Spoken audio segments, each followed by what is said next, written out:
সিন্ডিকেটের কালো হাত ভেঙে দাও ঘুরিয়ে দাও লুটেরাদের কালো হাত ব্যাংক ডাকাতের আস্তানা ভেঙে দাও ঘুরিয়ে দাও।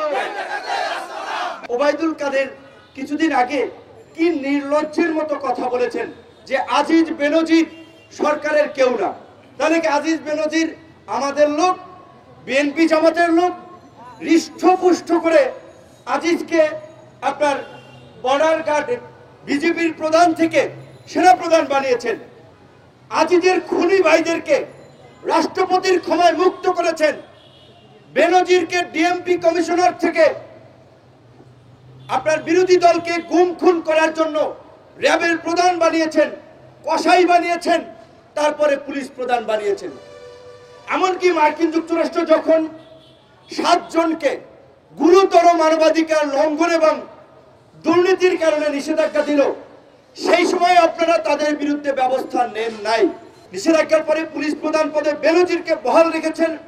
এমনকি আল জাজিরাতে যে all the prime ministers main যে ডকুমেন্টারি হলো, যেখানে স্পষ্টভাবে দেখানো হলো আজিজ তার ক্ষমতার অপব্যবহার করে কিভাবে সেনাবাহিনীর কিছু অফিসারের মোরালিটি ধ্বংস করে তার ভাইদের পাসপোর্ট বানিয়েছেন, তারপরেও কিন্তু আজিজের বিরুদ্ধে ব্যবস্থা নেন নাই।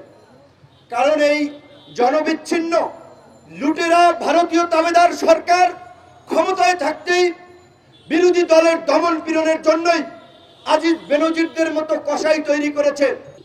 দুই প্রধানের যদি এই অবস্থা হয়, বন্ধুগণ, আপনারা একবার কমন সেন্স থেকে চিন্তা করেন, তাহলে বাকিদের কি অবস্থা? আজকে এমন কোন সরকারি সেক্টর দপ্তর অফিস আছে যেখানে ঘুষ দুর্নীতি চলে না? ঘুষ ছাড়া আপনি সেবা পাবেন। এমনকি হাসপাতালের মর্গে থেকে লাশ নিতে হলেও পুলিশকে ঘুষ দিতে হয়, হাসপাতাল কর্তৃপক্ষকে ঘুষ দিতে হয়। আজকে দুর্নীতি রাষ্ট্রের রন্ধ্রে রন্ধ্রে এইভাবে ছড়িয়ে পড়েছে। গতকালকে বাজেট দিয়েছে, ছাত্রলীগের আমাদের ভাইদের বক্তব্য শুনলাম। তারা অনেকে প্রধানমন্ত্রীকে সমাজ বিজ্ঞানী, রাষ্ট্রবিজ্ঞানী, দার্শনিক বিভিন্ন পদে ভূষিত করেছে। তো এখন দলীয় নেত্রীকে, নেতা নেত্রীকে তো তারা ভূষিত করবেই।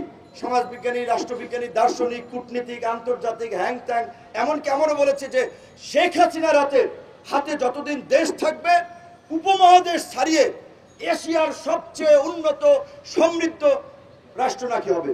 অথচ এশিয়ার মধ্যেও যদি আপনি তুলনা করেন, বাংলাদেশের শিক্ষা ক্ষেত্রে বরাদ্দ সবচেয়ে কম, স্বাস্থ্য খাতে বরাদ্দ সবচেয়ে কম।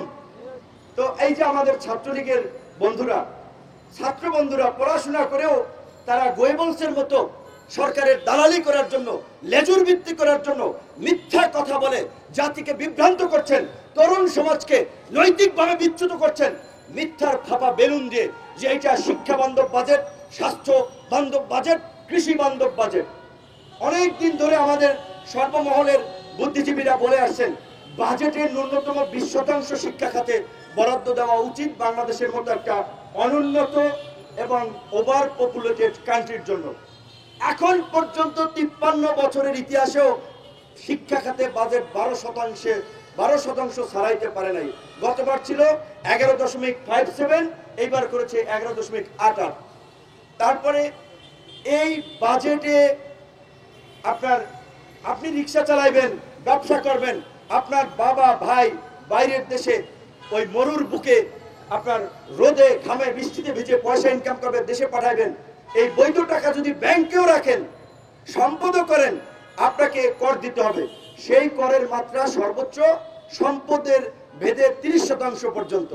আর যারা সালমান এফ রহমানের মতো ব্যাংক ডাকাতি করবে, শেয়ার বাজার লুট করবে, ইসলামের মতো লুট করবে, কালো টাকা বানাবে, আজিজ বেনজির হবে, আজিজ বেনজিরের মতো সারা দেশে সম্পদের পাহাড় করবে, তাদের জন্য সরকার সুযোগ দিয়েছে যে ওরা পরিশ্রম করে, রক্ত পানি করে টাকা ইনকাম করে, এই জন্য ওরা গাদা, ওদের উপরে কর 30%।